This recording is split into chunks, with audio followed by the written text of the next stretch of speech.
Just wait. I'd like to call to order the September 12th meeting.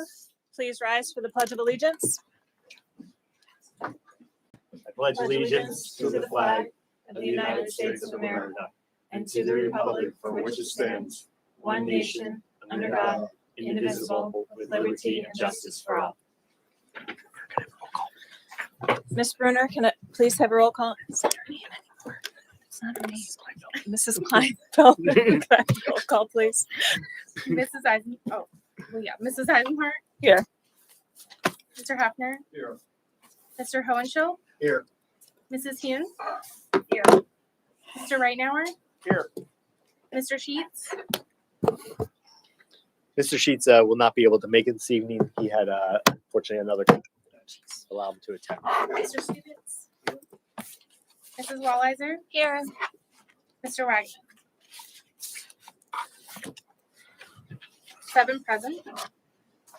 So we have a couple of recognitions we'd like to start with this evening. Before I do that, to those in the audience, I do apologize for the delay in getting started here. We had an executive session that had to talk about some personnel matter as well as contractual issues. So I do apologize for the delay in coming out, and I appreciate your patience as we wait here to get started. That being said, we have a couple recognitions this evening we'd like to start with.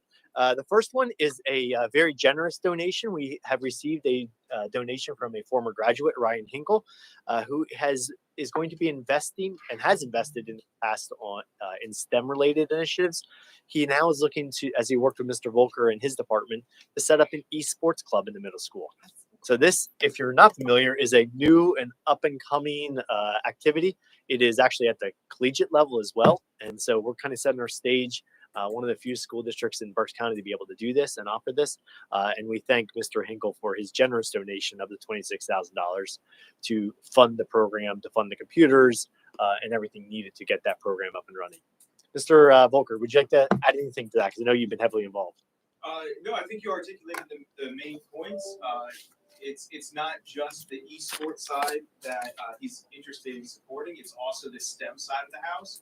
So while we have these, I would say, supercomputers that we'll have in this room, they can also be used to do things like graphic design, CAD, video editing. So the robust things that your typical computers are not able to do, we'll have a lab of 12 computers that will be able to do those functions as well. So it's very exciting. Thank you, Mr. Volker. Any questions on that? Is he present? He is not, unfortunately. He actually lives in New York City. So, yeah, but it's neat to be able to see a graduate and an alumni give back to the school district and support the school. We will make sure we follow up we've been in communications, but also as a thank you, and we're going to make sure that he is recognized throughout this process as well. Next up, we like to do our New Heights Award. I think everyone's familiar with the New Heights Award, but essentially it becomes our Employee of the Month. So tonight, I have the opportunity to recognize two of our wonderful employees that are sitting in the back, in the last row in the back of the. Maria, if you don't mind coming forward first.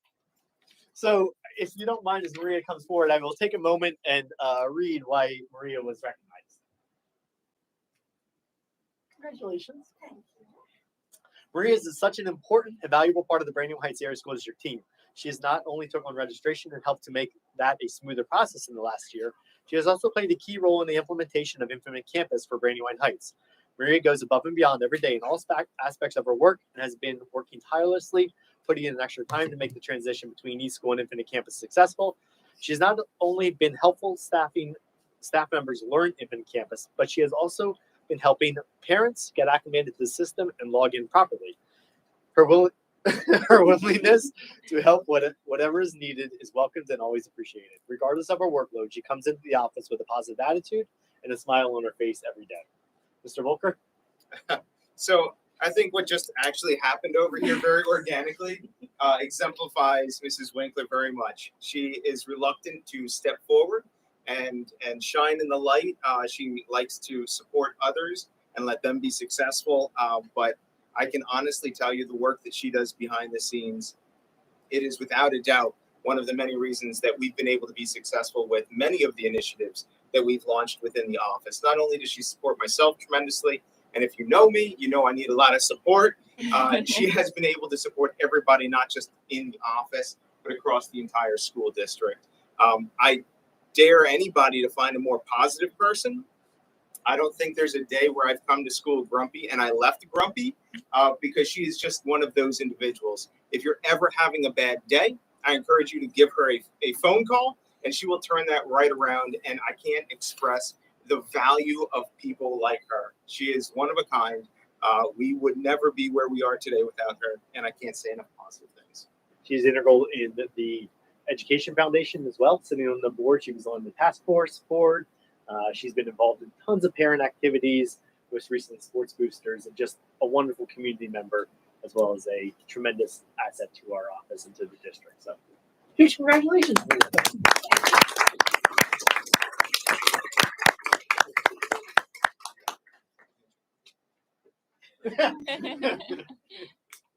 All right, next up we have Miss Lisa Turner.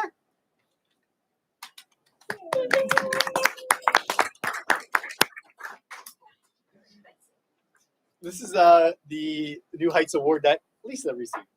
When I entered Lisa's classroom to assess a student, she was patiently helping students with writing, encouraging students and giving her positive feedback. The rest of the class was working on assignments on their iPads. They were sitting on the couches which provided an enjoyable and relaxing environment for students to work. The couches added a great hangout spot for learning. Lisa's always smiling, and her positive energy is contagious. If I could go back to third grade, I would want Mrs. Turner as my third grade teacher. And I just, to add on to that, Mrs. Turner is such a loving and caring teacher. Her class motto is "Be kind."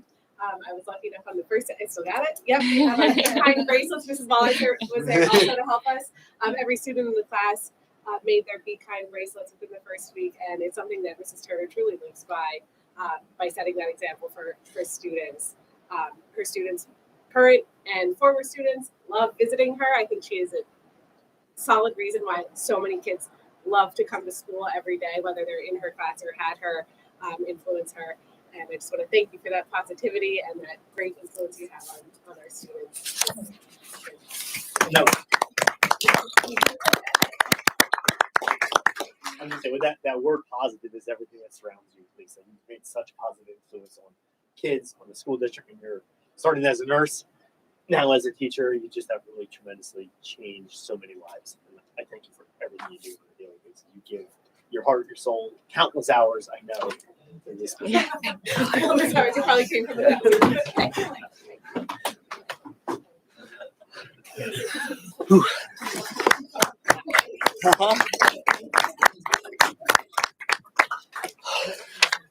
Next up, we have our students. So this is the first time the students get to present this year. All students have been able to come back to second year, so congratulations. This year, we have an opportunity to have 4 student reps that'll be here on a rotating basis based off of their active and busy lives, to be able to come and talk with the school board and share their experiences and some highlights of things that are happening at the different buildings. Obviously, as you can tell, we don't have an elementary rep, but what happens at the high school level is they split up the duties of the elementary school, connect with the elementary school, connect with Miss Kelly to report on some of the things that are happening at the elementary school. So that being said, we're going to kick it off. Who is up for the elementary school this one?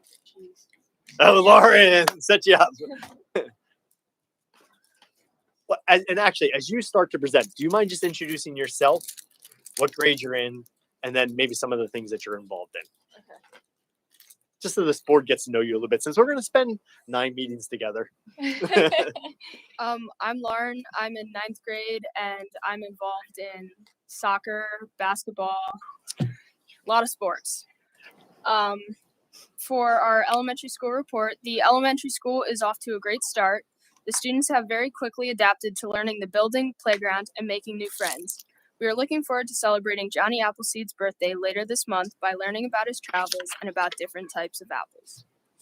That's it for the elementary school. Nice. All right. Should we ready? All right, we'll go to the intermediate middle school next. Is it on? Okay. At the IS, we had family movie night last Friday on the soccer field. We watched the movie Hocus Pocus, and the Cub Scouts sold baked goods, and the cheerleaders sold hot dogs, popcorn, and soda. Fourth grade's UGI assembly is on September 27th. Race for Education is on October 7th. Fifth grade camp is October 12th through the 14th. And finally, the Halloween parade is on October 28th. Moving on to the middle school, we had the September 11th Remembrance Ceremony on Friday, where the 6th, 7th, and 8th graders went to see Mrs. Sharon Mutter and Mrs. Sue Sibley get recognized for their years of service and commitment. They were presented the Commitment to Service Award by Allison Hoppus and Chase Wirt, the Student Council President and Vice President. Select chorus and band performed at the ceremony as well. We wrapped up our first Spirit Week with a red, white, and blue patriotic day on Friday. The Spirit Days on Tuesday through Thursday last week were Sports Jersey Day. The intermediate and middle school will have Picture Day on September 18th. Jenna, do you just mind sharing a little bit about yourself, Oh, sorry. grade, and what some of the things you're involved in? I'm Jenna Maioriello. I'm in 8th grade. I'm in soccer, track, and basketball, and I'm also in band. Great job. Thank you. We should get a nameplate now for that. We should, yeah, add it to the list. The credentials. All right, next up we have the high school. So Megan, Tatiana, who's taking the lead? I'll go first. Okay. My name is Tatiana Ullman. I'm a senior. I'm involved in music groups and the BH Clothing Circle. High school began their first day of the new school year with a pep rally hosted by Student Council. Each grade competed in many games in which the seniors ultimately won. Mr. Dinich and Mr. Ostrowski met with each grade level going over graduation requirements and rules for the school year. Seniors have started their senior meetings with their guidance counselors going over their plans after high school. Dual enrollment for college credits sponsored by Reading Area Community College and AP exam signups are approaching. Overall, the start of the school year has been going well for high school students. The homecoming dance will be on September 30th from 6:30 p.m. to 10 p.m. The homecoming game will be the following day. Marching band will be playing in the stands and chamber singers will sing the national anthem. Key Club, Chess Club, Art Club, Juggling Club, Drama Club, Knitting Club, Eco Action Club, along with a variety of other school clubs, have their first official meetings this week. The BH Clothing Circle collected 131 bags of clothing this past Saturday. Students will begin sorting through all of the clothing after school. The free clothing will be laid out in the high school cafeteria on November 12th from 10 a.m. to 12 p.m. Great job. Thank you very much. Megan, last one. I have sports for the high school, by the way, like just sports. There's a lot going on.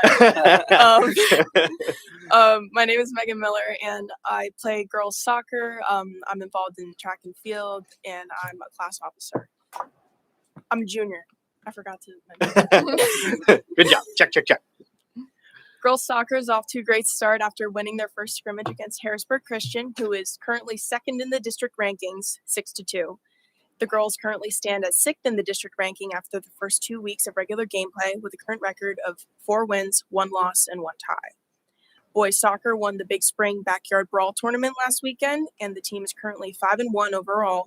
And they have a game against Ole Valley tonight, which was supposed to start at 5:45, but it's now to start around 7, as I'm sure you've noticed the weather outside. And boys senior night is on October 10th.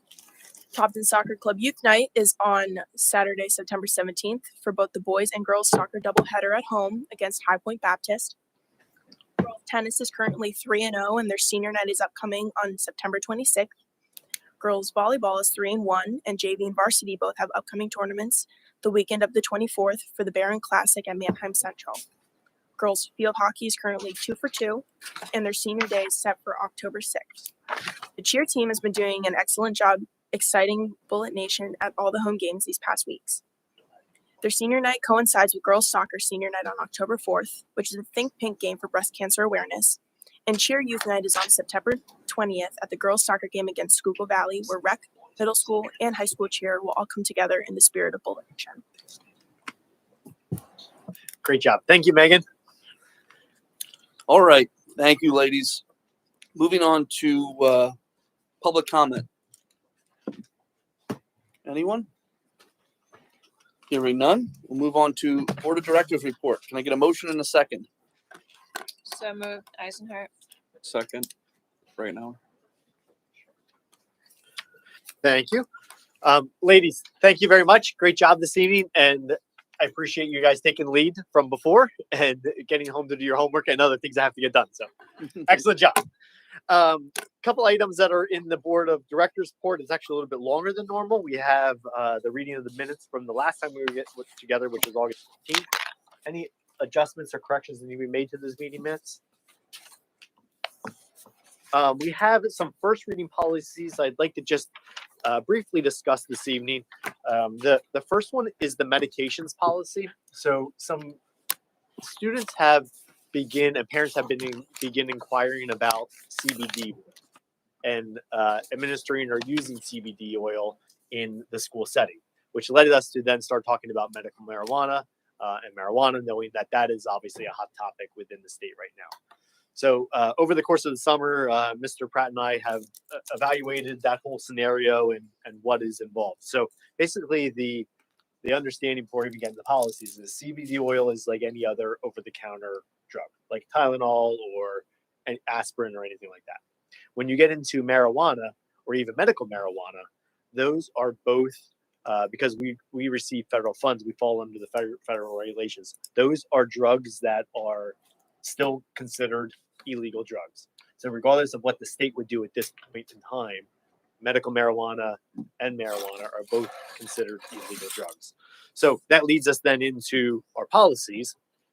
Under the medications policy 210, which specifically talks about medication for students, when we reviewed the policies and I was talking to Mr. Pratt, I said, how are we going to identify this and how are parents going to know? So essentially what we did is we just put in parentheses when we talk about the definitions of these items, examples, and we put in there CBD oil.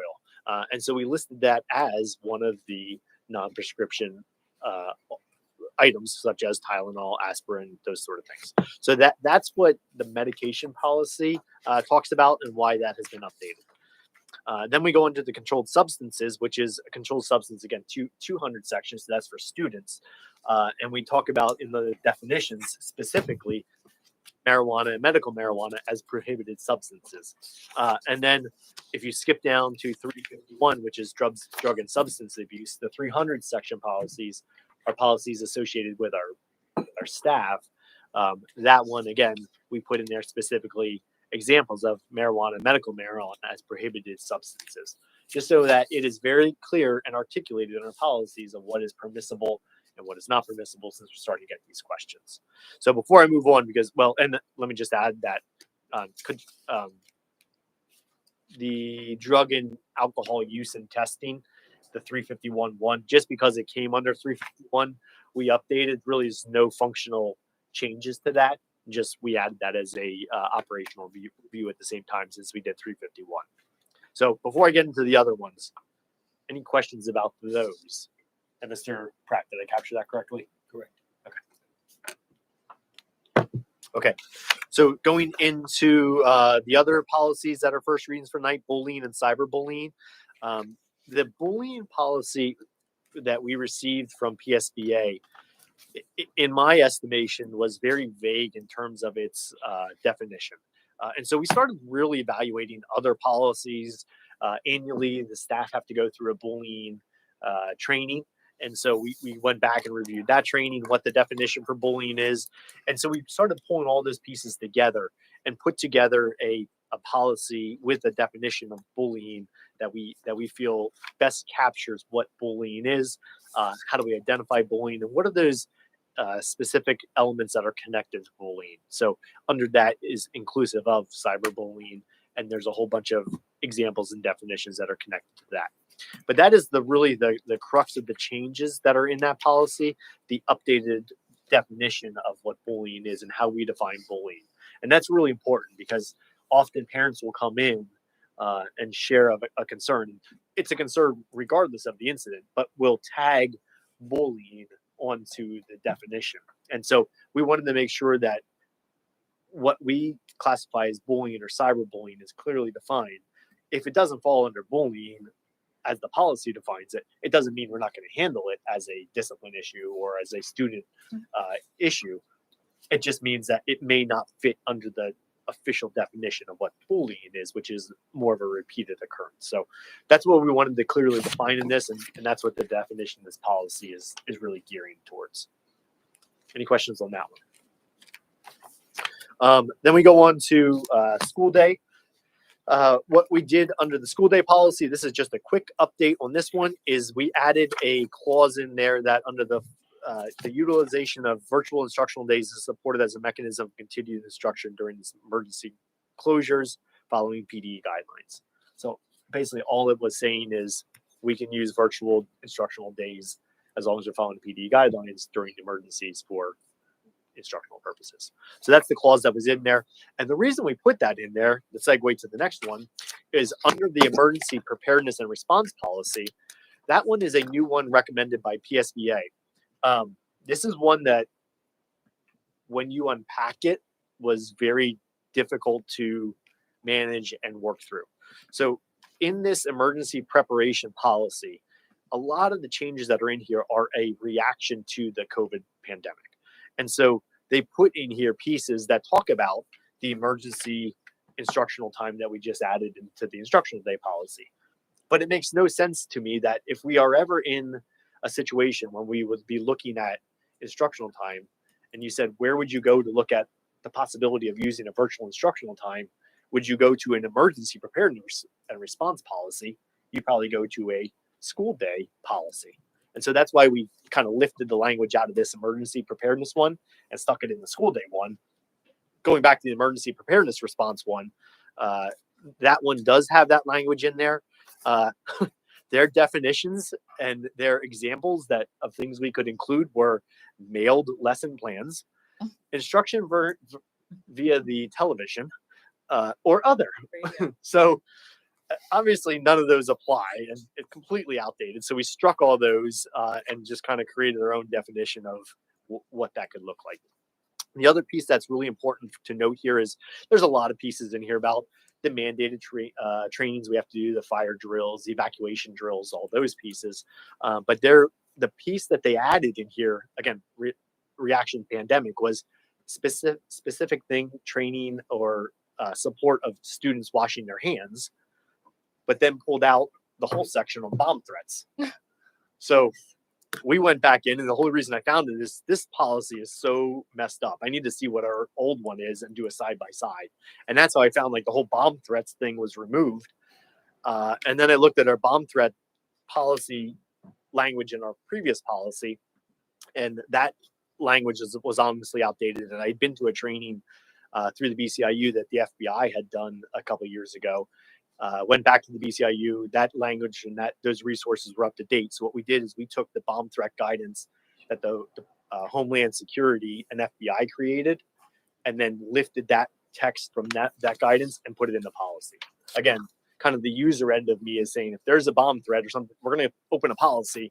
We're going to look under search bomb threat. And I want it to be like what the FBI or Homeland Security is recommending to us. So that's what we did. And that's what's added to this policy. So hand washing is now included, as well as an updated bomb threat policy. So that a lot of moving parts of policies this meeting, but that's the nuts and bolts of what changed and why we made some of those adjustments. Any questions on those? All right. Second readings, there was really no additional information for second readings, so those stand as. I'm sorry, I have a question about the emergency preparedness. There was discussions in there about bus evacuations. Yes. Can you explain or give us a description of what that would all entail? I mean, I know it's for, there have to be some kind of practice rounds or something like that. Yeah, you have to do When? 2 bus evacuation drills in the course of the year. And the first one, I believe, is the first week of school. And then the second one is during the month of March. And so basically the students, if you remember, like when we were in school, you probably practice as well. You practice getting out of the school, using the emergency exit. And those are the things that are talked about in the drill with the students so that they know how to properly exit in case of emergency. Am I mistaken that they said something about buses though? Say that again. Is there something in there about bus evacuations? That is the bus evacuation. That's a bus That evacuation. is it. Yeah. Okay. The first week of school and in March, we have to do 2 of them. So what what happens? Give me a description of what happens during that drill. They talk to the students about how to use the emergency exit in the back, how to use the exit in the roof. That's an emergency exit in case something would happen. Basically, they're going through the possible exits in the building, in the bus, aside from that front one that they're always using. Okay. Yeah. Thank you. Yep. Any other questions?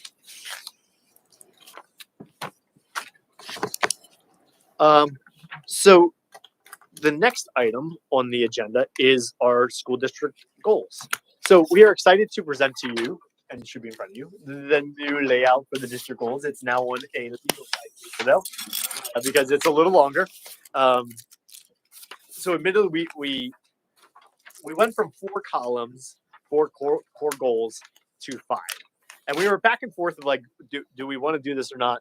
And we decided to do this. The work that created this document this year really was driven from the strategic plan process. So back ourselves up when was the last time we did this, Mr. Volker? 3 years ago? 4 years ago, the work started. We pulled a community effort together, rebranded the school district, did a whole effort, and that's how we came up with this concept of let's create core goals. Let's have a Gantt chart of what we're going to get done in the next 3 years. And this is a refresh. So it was community involvement. We had a whole bunch of people here over the summer working through this process. We broke people up into 3 different groups.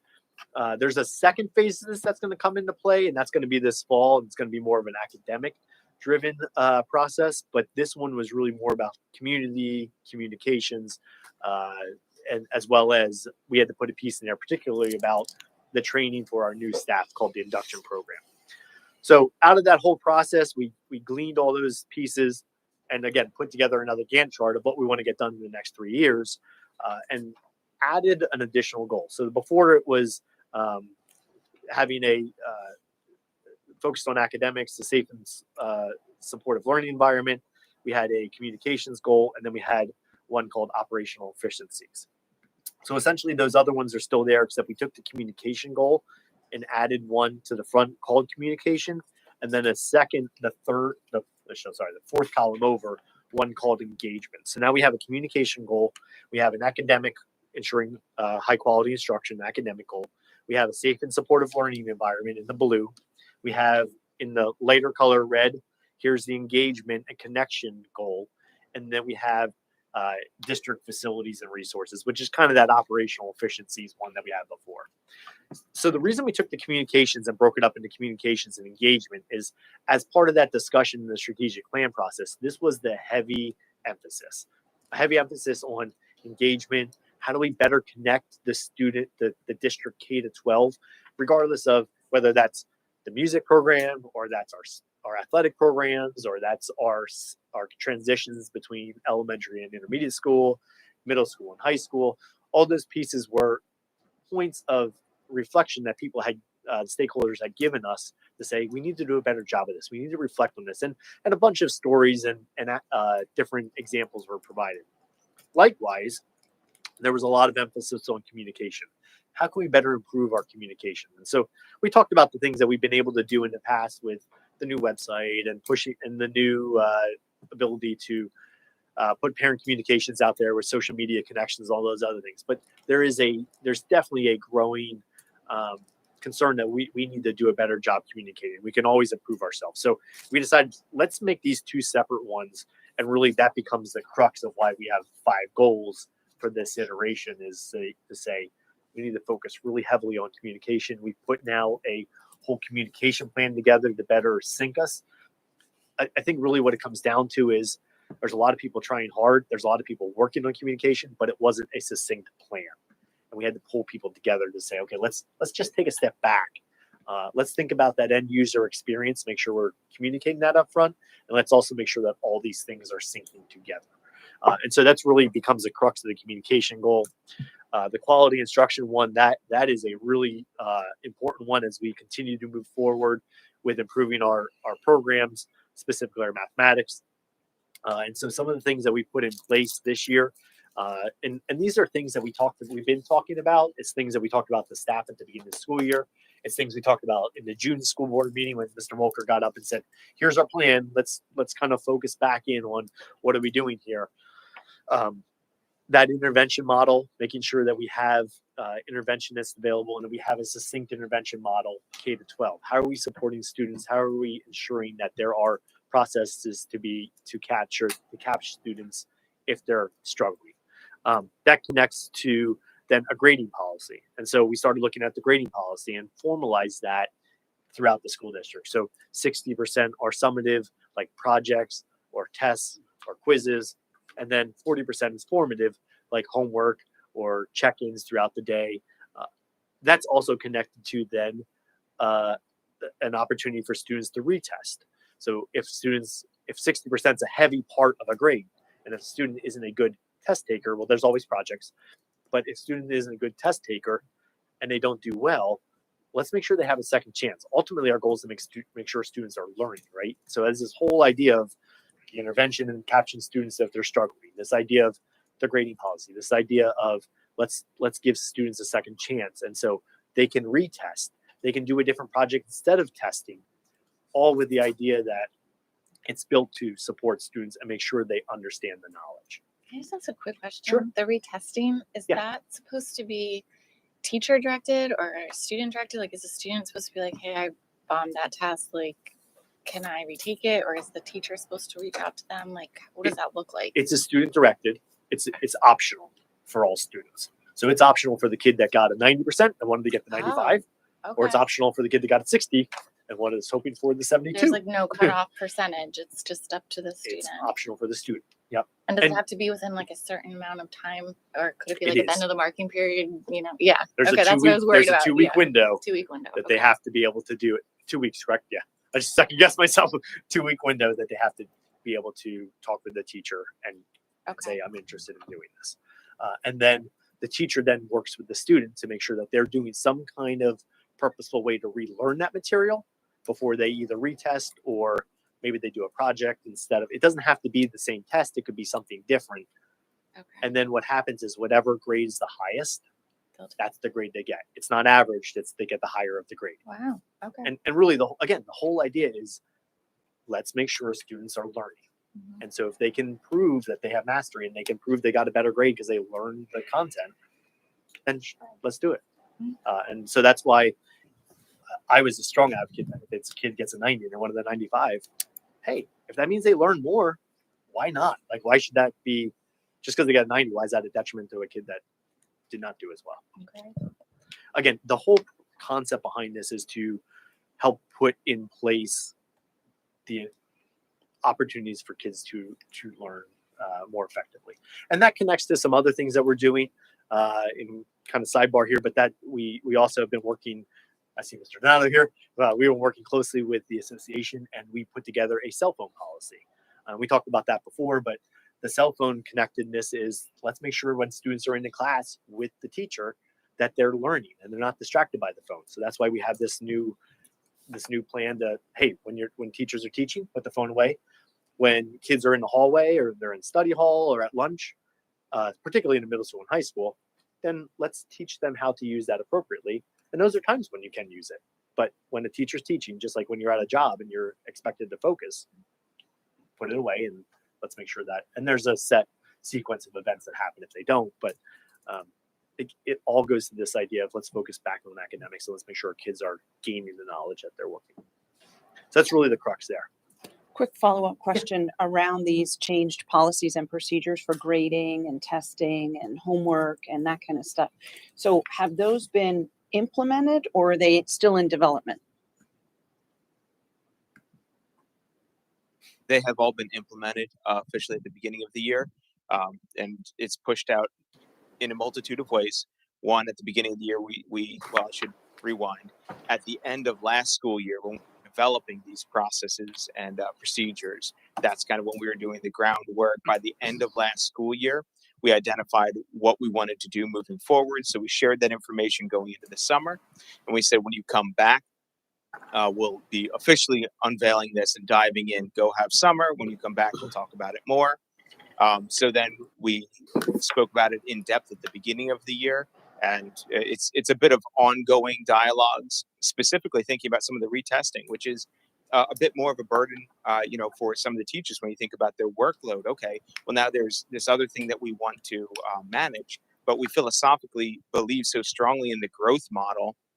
It's not necessarily that our student learned it on day X.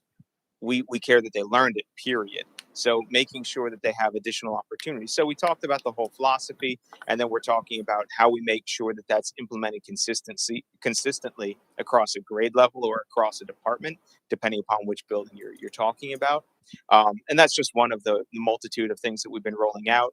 Put it in the staff handbook, put it in the student handbook, rolling it out continually with our parents to make sure that they're aware of it, both at the open houses as well as the parent-teacher conferences that are upcoming. So making sure that that information is shared. So it is consistent across the board, which has been a big part of the conversations. We don't want things to really be different for the elementary versus the intermediate versus the middle, because if you're a parent and you have students in multiple buildings, we want there to be a consistent look and feel. So that's when we're talking about formative assessments and summative assessments, those percentages are the same across the district. Elementary is a little different because they're operating on more of a skills-based report card. And again, that goes all back into the communication and feedback to families to make sure that, as a parent, how your child is doing and what you can do with your child to help them develop along. A lot of the goals here are talking about a shared ownership in learning. So it's not just the teacher saying, I taught it, the students also have responsibilities to make sure that, they're taking the right actions to learn it. It's together working with the families. That's what enables our students to be most successful. So it's been rolled out to our staff. We're developing our own practices right now, really in the first quarter of the year, making sure that we strengthen that. It's ongoing communication to our families, making sure that everybody's up to speed and it's uniform across the district, making sure that once again, what they're hearing from Mr. Ginich is similar to what they're hearing from Ms. Kelly, Mr. Riggins in the middle between the two. Thank you. So hearing that, it sounds like pretty meaty, philosophical and strategic kind of change that we're driving through the curriculum. I would just ask that the board be apprised, maybe on a quarterly basis or periodically, with feedback from the staff. So, having had kids go through the system, there's, teachers who give extra credit because you brought in a can of green beans for the food drive. Correct. And there's other teachers who don't give extra credit for anything. Mm-hmm. And so I just use those examples as huge swing in testing and so philosophically, I'm sure our staff had opinions about this. And I know, Tom, that you're collaborative and you would have included a lot of that input.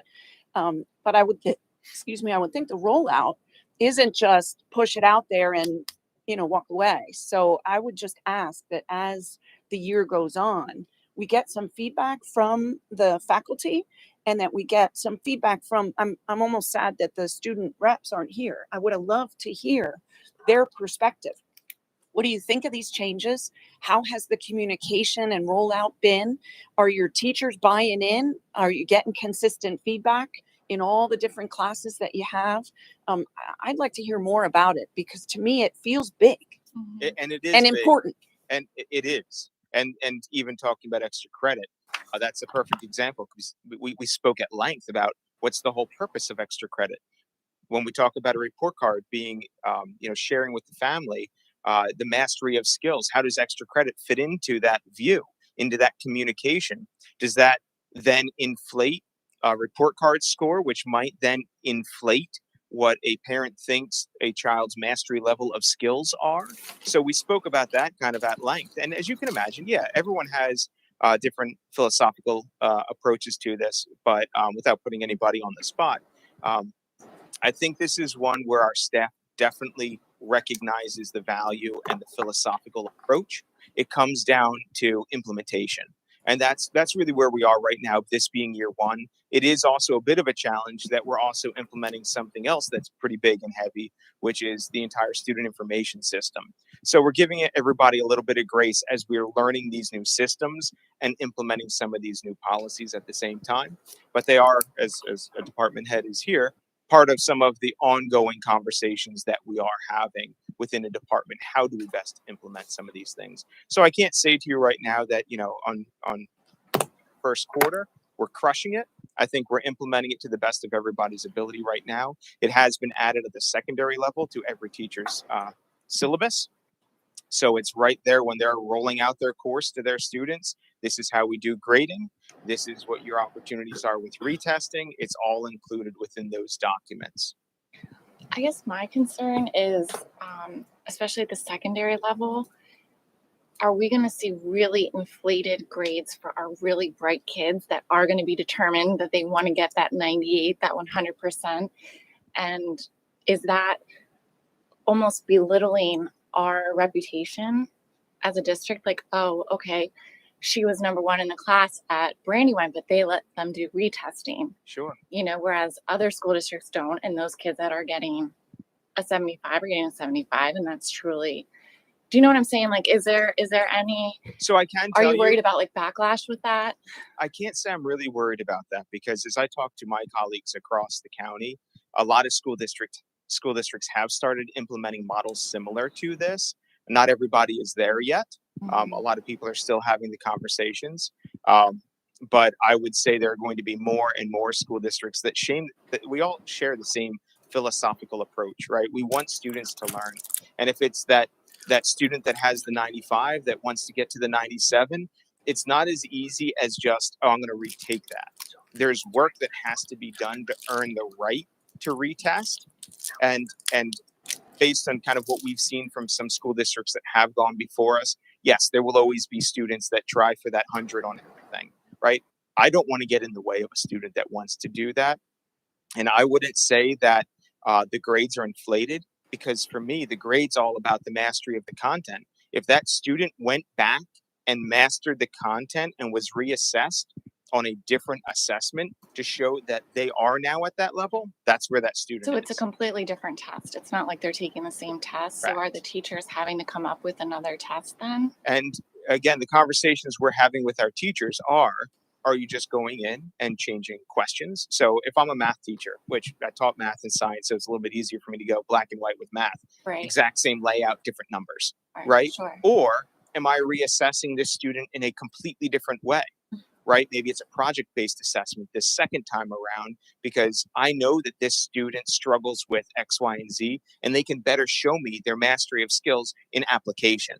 It's really becoming much more granular, and working with, our teachers. If they're like, I'm not sure how to best go about this, oftentimes the resources that we have give you the ability to generate additional tests or additional versions of that test. And in that case, it's a lot easier. It's harder on some of the ELA side of the house, where there aren't necessarily different versions of that assessment. That question, yeah. So again, those are some of the waters that we are navigating right now. And is it minimizing the importance of a test? Yeah. Because like, our kids saying like, oh, well, I get a second chance. I don't really need to study this time because again, 2 that's- days I can retake it again and Right. maybe get a 90 and I'll know better what's going to be on it and what the questions are going to be. Sure. And again, all part of the conversations that we've had. For us, again, that's that preventative. You have to earn that Right. right. That's what I'd like to know more of, like what exactly the stakes are to be able to retake it. Yeah, and again, that's very difficult Is to that like answer in teacher? mass, Is that because- teacher directed? Yeah, well, Or yes up and to each no. teacher. It's Okay. consistency across a grade level. What that looks like at elementary for math is going to be very different than secondary ELA. Sure. Right. So earning that right. Our goal is to make sure that there are measures where the ownership has shifted to the student and the parent. So it's not just the responsibility of the teacher to say, like, all right, I'm going to do everything. You just come in and retake it because you didn't care the first time. Right. There's a shared ownership, and the students have to take that responsibility to earn the right, show that they've worked on it, and then come back for that reassessment. It's not a super easy, just get this paper signed. There are steps in place. Okay, good. Yeah. Yep. Of course. And I think the other piece of that is if it was 5 years ago, we couldn't do this because we had a graduation that was by a ranking, and now that has been eliminated. Okay. And so now it's by a tiered system like the collegiate level. Okay. And so it's not a chance. It's not someone like vying for Yeah, one that's or what I two. was wondering. Okay, that makes sense. So then. that's why it helps the conversation. Like, okay, let's what the student Right. knows. Okay. So again, this is all kind of taking a step back. This is all about how do we address academics in our school district? How do we focus and put the priority back on that, on the things that we're doing strategically to make our students more tuned and to help them be more successful. So again, kind of big level, the MTSS intervention model, how are students struggling, put universal screeners in place to capture that, reteach. We have the instructional time where we added the additional time at the high school and middle school with that extra period. We adjusted the busing so they have that for that time to purposely work with those high school students that are struggling. Connected to then this conversation about grading and retesting and all these pieces start to come together of strategic, I think, what would you say, heavy strategic initiatives, I think you called it, that we have put in place to really help purposefully make that shift for our students. So that's really the academic focus this year. Safe and supportive learning environments. We talked about this last meeting. Grant dollars to purchase that exterior door system, sensors, and security cameras. And then on the flip side, the mental health used to support a guidance counselor. And then we talked about the engagement side already. And then the final one is the enhance the district facilities and resources. And that's that new student information system we've been talking about. Not to belabor the point, but this has been a huge undertaking. And as you can see here, all the transitions to something new, those are all the pieces that when you change a student information system become touched by, because everything that becomes the brain and everything else is connected to it. So a lot of changes have been made through that process. That is the main parts of the goals. We will continue to work through this. I appreciate Alexis working with me. We had a chance to sit down about a week or two ago and go through this. We will do a mid-year goals update. And to your point, Mrs. Hune, I think that's a good point. I made a note. We can get some feedback, particularly about those initiatives that are the academic initiatives from our students and from our staff to be able to share some of those at the mid-year goal section. Okay. Any questions on that? Great. I'll turn it to you for committee report. No, wait, sorry, one more. There's one more. PSBA officers. So this should be pretty easy. The PSBA is asking the school board to elect and put their vote behind certain officers. There's a president-elect. There's a vice president. That's a 1-year term. There are 2 candidates for a 3-year term for the insurance trust. And there are 2 candidates for a 2-year term for the school board secretary steering committee. There are no opposing candidates. You have 1 president, you have 1 vice president, you have 2 candidates for the trust, and you have 2 candidates for the steering committee. So unless someone wants to nominate, or if one of you would like to serve in one of these capacities, we can put your name on here. Otherwise, I guess the recommendation, what we have on here, is to elect or cast our vote behind these individuals. Yes. Now I'll turn it over to you. Perfect. Thank you. All right. Before we get into committee reports, I would just like to recognize and acknowledge the nice article that was in the Reading Eagle on August 21st of BCIU. And so nice job there. It was a nice article. It was the 2022 Outstanding Community Partner, and the BCIU named Kevin Murphy, who is the individual that received the award for the Berks County Community Foundation. Mrs. Hugh was there as the vice president, so there you go. Do you have a copy of that? I do. Okay. So that's why I couldn't find any papers in the area, right? I got all sorts of text messages. I'm sure. The floor is yours. Well, and that frankly was my first agenda item. So thank you for that acknowledgement. And really it's about Mr. Kevin Murphy. So good evening, everybody. If you look at the written report that I've submitted, this is the 8th annual Outstanding Community Partner Award that the BCI uses or has awarded. And Kevin Murphy has been the essentially founder and president of the Berks County Community Foundation, which is a philanthropic organization on behalf of the county since 1994, so more than a quarter of a century. So he's done tremendous work in Berks County and is very supportive of public education. So well-deserved recognition. Just a couple of other quick things from the most recent BCIU board meeting, which was Thursday, August 18th. Again, I'm referencing the document that I submitted. So state budget review, and again, just lots of good buzz around all the incremental funding that was put out there for public education. I tried to itemize the specific Brandywine stuff at the top of page 2. So by my count, and please correct me if I have it not quite right, Nicole, that we're well over 600,000 in incremental funding from the Ready to Learn block grant, the special ed funding, and the basic education funding. So again, if that's not quite right, I got that from spreadsheets that the IU did based on each of the 18 school districts. We spent some time reviewing changes to the PA School Code, Act 55 of 2022. Again, I just pulled out a couple of quick things. Apparently, we have to appoint a school safety and security coordinator. Maybe we already did that and I missed it. We did do that, Okay. yeah. And We did that at the June meeting. That is Mr. Ostrowski. Okay, thank you. Yay for June meeting. I don't know, I must have been asleep at the wheel.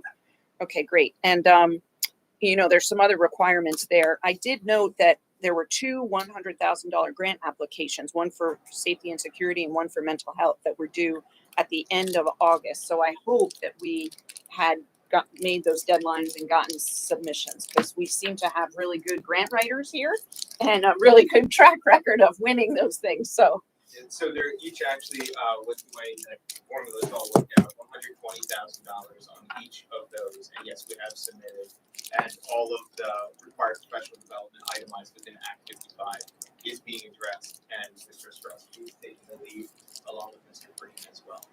fabulous. In addition, the board ratified some agreements and approved some agreements related to all those technology enhancements that Mr. Volker and his team have been working so hard on, and that we just got a preview of on the goals document.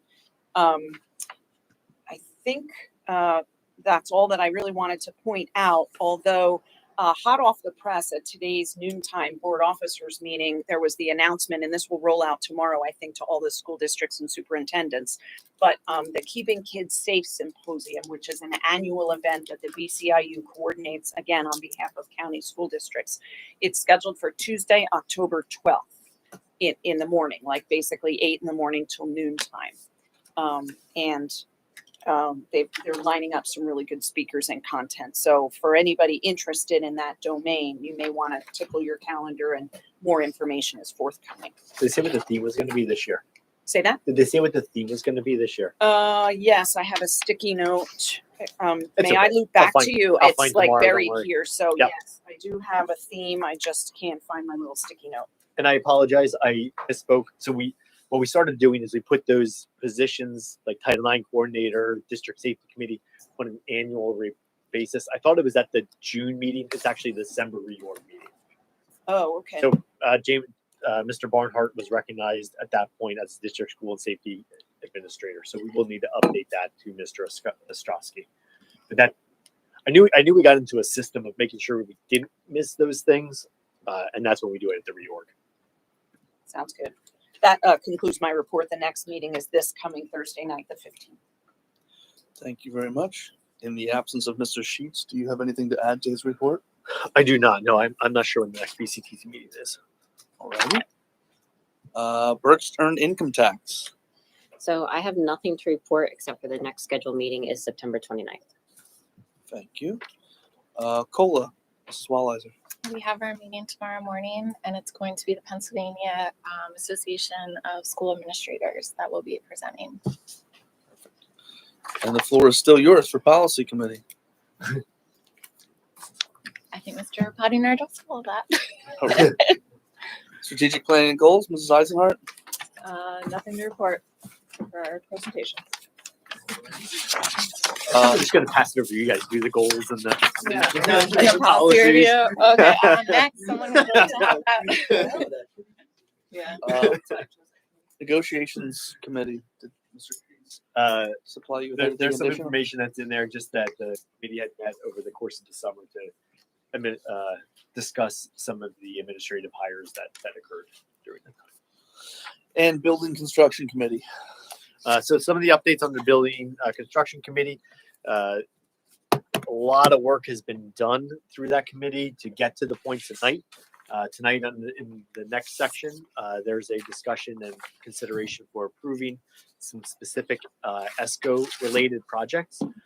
As additionally, we started really evaluating that whole process and started looking about what we want to do, some of those projects maybe internally. So another item that's on the agenda tonight is to upgrade the lighting at the stadium out here to LED lighting. And when we evaluated that, we decided that we could do that as an internal district project versus doing it as a contracted service kind of through the ESCO project. So we're excited to get to this culmination. There's still some work to be done. We're still waiting for some moving parts, particularly around the stadium project and how do we want to allocate the funds and what's the vision going to look like and how do we make sure that we're achieving those goals. And so we're waiting for those pieces to come in. So it's kind of like the final phase to get there, but we are excited for this culmination of all the work and many meetings over the last, I think we've been meeting since December, January. Yeah, it's been a long process. Thank you to those that have served on that committee. Alrighty. Any further board discussion, questions? Just have an answer to Mr. Pottiker's question you found about the theme. So it's keeping kids safe and the theme is community care. Thank you. So more information forthcoming. I think it'll roll out tomorrow. Thank you very much. Could I get a roll call, please? Mrs. Eisenhart, Yes. Mr. Hefner, Yes. Mr. Hohenschildt, Yes. Mrs. Hume, Yes. Mr. Reitnauer, Yes. Mr. Stubitz, Yes. Mrs. Walliser, Yes. Mr. Wright. Yes. 8 yeas, motion passes. All right, moving on to business and operations report. Could I get a motion and a second? Motion right now. Second, Walliser. Thank you. Ms. Delgarico? All right, good evening, everyone. So in the beginning of the business and operations report, we have the bills list that we have monthly through September 12th. And then item E, we have the financial reports through June 30th. Our audit is actually next week. So a lot of these numbers will change, especially the general fund piece as we're doing year-end accruals. But that's, as they are prior to being audited. Rachel and I are finishing up, making our entries and whatnot. And there's no budget transfers that will also change. It'll probably be on the next board meeting as far as budget transfers to kind of bring accounts full through June 30th. Then we move on to special education and pupil services. Item 1 is to approve an agreement with Therapy Source for speech language pathology services at an hourly rate of $78. And that is daily, so it's 180 days. Item 2 is to approve the increased staffing with ProStaff for nursing services at a rate of $53. This is to help with our staffing shortage as far as nurses until we find replacements. And then item 3 is to approve the additional mandated one-on-one support for a student attending Elwine Opportunity School. That is a rate of $195 per day per the agreement attached. The next one, this is an annual one, is a tuition agreement with Hillside School for one of our students at an annual rate of $27,170. And the last one, item 5, is to ratify an agreement with LearnWell. They are providing instructional educational services for a student placed out of district. And then we get into facilities maintenance and kind of about it coming out of the construction committee and also what started last spring with the ESCO project. And I just want to point out this is subject to solicitor review and approval. We're going back and forth on some items, making some tweaks, but overall it's a pretty solid agreement. So this is to approve the agreement with Brewer Garrett, the ESCO company, to proceed with the replacement of the high school chiller, the commissioning, and the multi-zone HVAC system, and also the high school theatrical and house lighting. Basically, these pieces were decided to get moving forward now. One, because of how long it takes to actually get the equipment, and then also the chiller is ESSER funded, so we're up against a timeline there. And then the high school theatrical and house lighting is an urgent need, so we can get that moving as soon as possible. So you'll see the breakdown there. The total is about $1.9 million. And again, some of this is ESSER funded. So then item number 2, this is one of the ECMs that was on the ESCO project, and we decided to reach out to contractors ourselves. We went back and forth in the construction committee meeting, and we ultimately decided to proceed with Musco Lighting. The final number is $211,788. This would include upgrading the existing we'll keep the wooden poles, but upgrade the lighting to LED. We'll also get a control link panel and all new electrical. So then item I, this is to approve the BCTC resolution stating that transportation will essentially come back to the sending district starting next year, 2023, 2024. They had previously provided transportation, and it was part of our overall cost. And that's all I have. Anybody has questions? Any questions? Comments? I just had a question. Is that $53 for the nurse? Is that what the actual school nurse would get paid? Or is that like, do they get a percentage out of that? So that's what we're paying essentially our vendor. Right. So that's probably if that person, whatever their hourly rate is, plus taxes, plus if they get benefits. Okay. So that's what we're paying. What they get paid, We're not sure. Yeah. Okay. Anything else? Can I get a roll call, please? Mr. Hefner? Yes. Mr. Hohenschel? Yes. Mrs. Hume? Yes. Mr. Reitnauer? Yes. Mr. Stubitz? Mrs. Walliser? Yeah. Yeah. Mr. Eisenhower? Yes. Mr. Wagoner? Yes. 8 yeas, motion passes. All right, superintendent report. Can I get a motion in a second? Motion Walliser. Walliser number 2. Would you like to? Oh, right. We're spreading the wealth tonight. This is nice. Yep. Under the superintendent report, we have one item. It's actually a phenomenal success story, similar to the acknowledgement in the beginning of the day, which we had the Ryan Hinkle and the alumni and giving to 23,000. This is also a really neat story. So it's the Luana and Ricky Kurtz Technical Career School Memorial Scholarship. This is going to be done posthumously. So when they pass away, they put money aside in their will to set this scholarship up. Luana went to Brandywine, and her husband Ricky went to Kutztown. So they're splitting their will and their wealth between the two school districts and have set up this scholarship. And really, the essence when they reached out to me was they wanted to create a scholarship to help students that are going into the technical education. And so that was really became the focus. We don't quite know what this scholarship is going to entail, but it's really directed towards helping a student be able to support their education for that first year to go and be able to engage in that type of schooling. So it's an awesome opportunity. It's an awesome gift and generous. I thought these two folks live in Florida and felt so compelled to give back to Brandywine, where they first had their roots many years ago. So it's just a really heartwarming, touching story to see that that's where they wanted to give their wealth back to the school district once they do pass. So some exciting news there. Really, and that's the only item on the superintendent report. So what will happen is we will create this grant. We will create the scholarship. Once you approve it this evening, it'll kind of sit on the books and make sure there's documentation to go along with this. So whenever that time may come, whoever the administrator will be at the time, know that was established and all the rules and regulations are connected to it at that time. Any questions on the superintendent report? There was one item, just as a note, there is an enrollment report section. Under the enrollment report, we added the pre-K numbers. We thought that'd be important for the board to know that since it's our own program now. It was auto-calculating correctly. Ms. Kleinfelter, not Bruner, talked about that earlier. today or earlier when we set the agenda up, and we purposely didn't want to auto calculate it, and for some reason it got tied into the formula. So sorry about that, but it is removed now. So if you look at it electronically right now, that 15 students will not show as a district population, because that district population really should be our K to 12 enrolled students. All right. Hearing no other questions, can I get a roll call, please? Mr. Hohenschel, Yes. Mrs. Hume, Yes.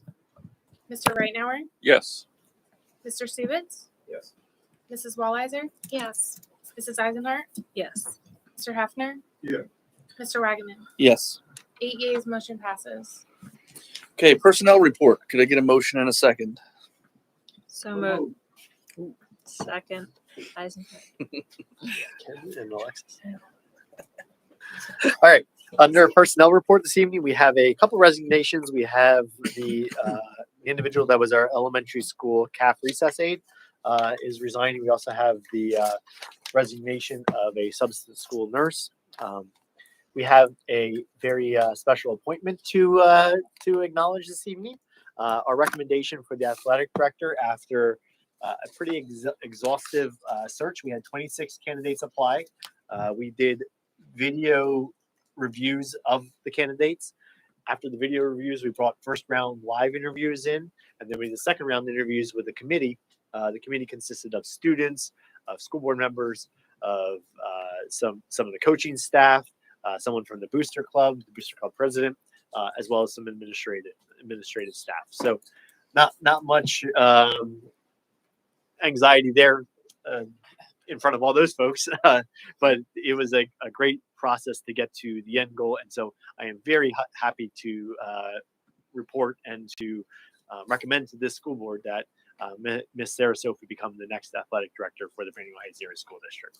She did a phenomenal job articulating all the knowledge she's gained in her assistant role the last year, as well as not just let's just keep the system rolling, but really a new vision for where we're headed with the department. And it was really her presentation and her vision that she did that really sold the committee of wow, she has a lot of insight and a lot of thoughts of where we want to move this program moving forward. So Sarah, great job with that process, and congratulations on being a recommended candidate.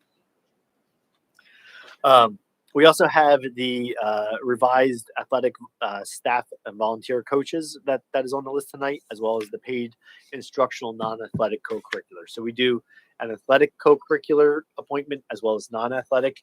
Tonight is the non-athletic ones. As you will see, there's some mixed positions in there between ones that are within the association contract as well as positions that are district positions, but those are all under that umbrella of non-athletic. And then finally, we have two mentors that we're asking the board for consideration this evening. Mrs. Mary Solenberger to be the mentor for the full-time long-term sub that's filling in for Spanish this year, as well as Miss Erin Davis, who is learning support teacher to support our new autistic support teacher, Mr. Troliner. That is the personnel report. Questions, comments? I have a question about, since this is kind of like little personnel things, at the elementary school, do you have somebody lined up for that, Miss Kelly, or for the recess and lunch aid? Sorry. We sure do. She'll be added to the next. She's been coming in she was hired as a substitute, and actually talking to her today, she is willing to roll permanently. Oh, good. So she's there. She's there currently now. Okay. And what about, I know this is a very hot topic, but what about the crossing guard? So I do have some updates on that. I reached out to SOS. They do actually have some interest in that position. They just don't have anyone at this point that has committed to doing the job. But it was at least promising to see there were some people that were interested. We just don't have anyone right now. I think this question has been answered before, but the person who's the crossing guard has to have a special certification. Is that true, or something? There's a training associated with it, but not necessarily So we certification. can't just get like a bunch of concerned parents to stand there, or we can? We could do it as on a volunteer Yeah, basis. not a They'd have to paid, go but through like- some of the training, but Okay. yeah, they could do it as a volunteer basis. Yes. I didn't know if there was anything restricting that. No, it could be done as a volunteer. Okay, because there's a lot of concern there. Yeah. So Luckily, our one crossing guard still continues to be our stronghold down at the Mhm. Herman's intersection. yeah, He's he phenomenal. deserves a gold star. New Yes, he heights. does. There you go. Yeah, I hope. Maybe a that- badge. Maybe only had the lime green vest. Mr. Wagman, I have one other real quick question. So on the agenda, there's a verbal resignation. That seems a little bit unusual. Is there a reason why that it's not a written resignation? I'm gonna address that as a executive session after the meeting. Yeah. Have a brief executive session to That's fine. discuss that. Thank you. Any other questions? Hearing none, I get a roll call, please. Mrs. Hume, Yes. Mr. Rightower, Yes. Mr. Stevens, Yes. Mrs. Walliser, Yes. Mrs. Eisenhart, Yes. Mr. Hefner, Yes. Mr. Honchult, Yes. Mr. Wagaman. Yes. 8 yeas, motion passes. Congratulations to a new athletic director.